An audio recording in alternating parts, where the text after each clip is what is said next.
Prioritize security clearance reform.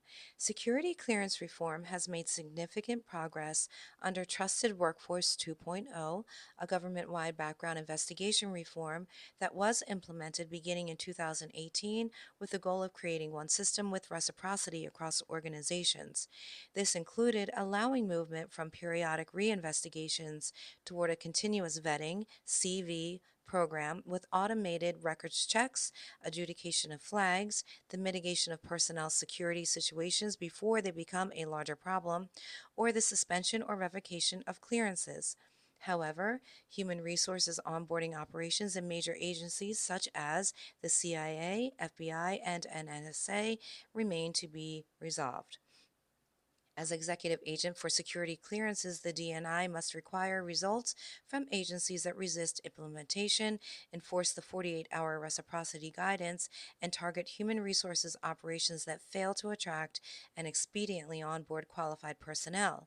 Additional carrots and sticks from executive order reform language, including moving the Security Services Directorate from NCSC to ODNI with elevated status, may be necessary. It is unacceptable for agencies to hinder opportunities for cross-agency assignments, use public-private partnerships inefficiently because of constraints on the transferability of security clearances, and lose future talent because of extraordinary delays in back-end operations. Proper vetting to speed the onboarding of personnel with much-needed expertise is vital to the IC's future. Ensure the DNI's authority. The DNI's authority should be similar to an orchestra conductor's.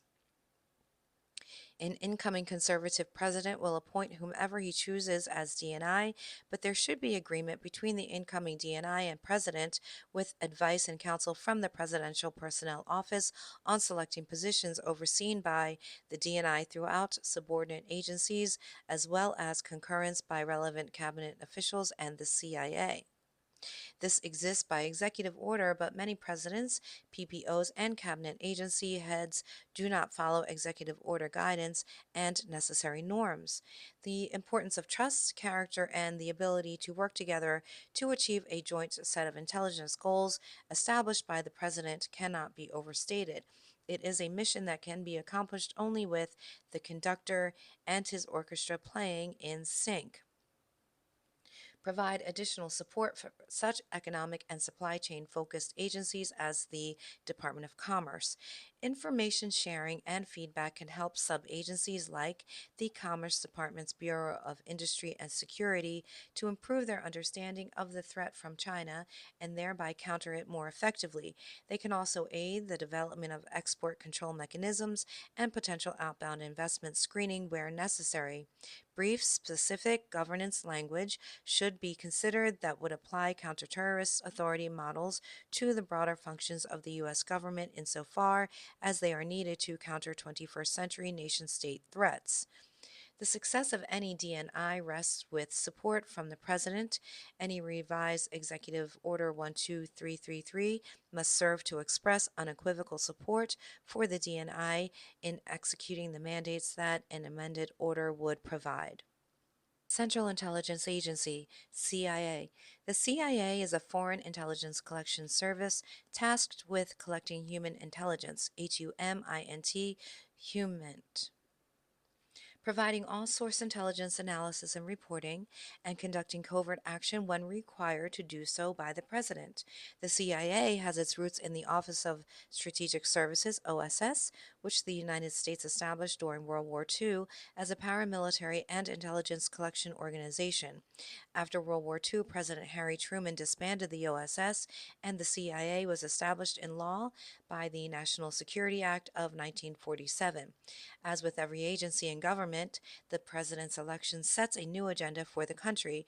Public servants must be mindful that they are required to help the president implement that agenda while remaining apolitical, upholding the Constitution and laws of the United States, and earning the public trust. The president requires a CIA that provides unbiased and apolitical foreign intelligence information and, when necessary, can act capably and effectively on any covert action findings. executing the mission. The CIA's success depends on firm direction from the president and solid internal CIA director appointed leadership.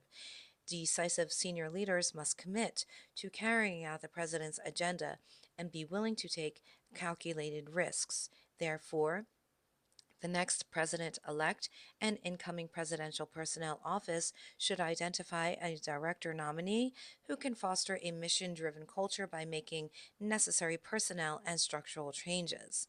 The president elect should choose a deputy director who, without needing Senate confirmation, can immediately begin to implement the president's agenda. This includes halting all current hiring to prevent the burrowing in of outgoing political personnel. Additional appointees should be placed within the agency as needed to assist the director in supervising its functioning.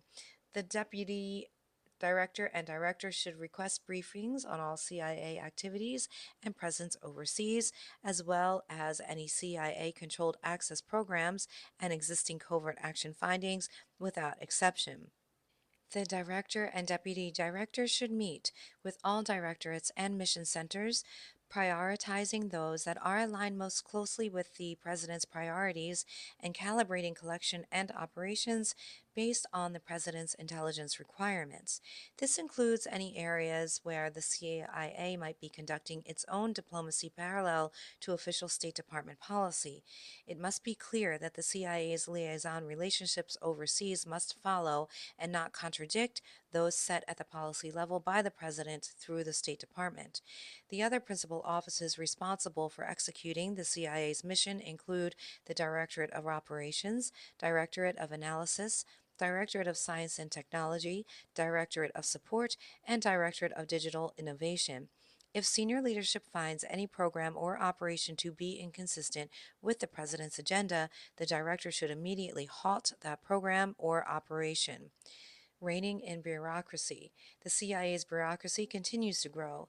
Because mid level managers lack accountability, there are areas in which personnel are not responsive to any authority, including the President.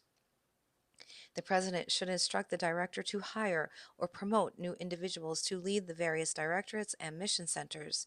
This new crop of mid level leaders should carry out clear directives from senior CIA leadership, which means more accountability and new ways of thinking to benefit the mission. In addition, the president should task the director with significantly broadening recruitment, expediting onboarding practices, and shifting resources away from headquarters, including terminal generalist GS-15S when OPM buyouts, forced rotations, or up-and-out personnel policies are set for particular positions. The CIA must find creative ways to align mission requirements with hiring needs, recruit diverse sets of individuals with unique backgrounds, and become open to hiring private sector experts directly into senior positions.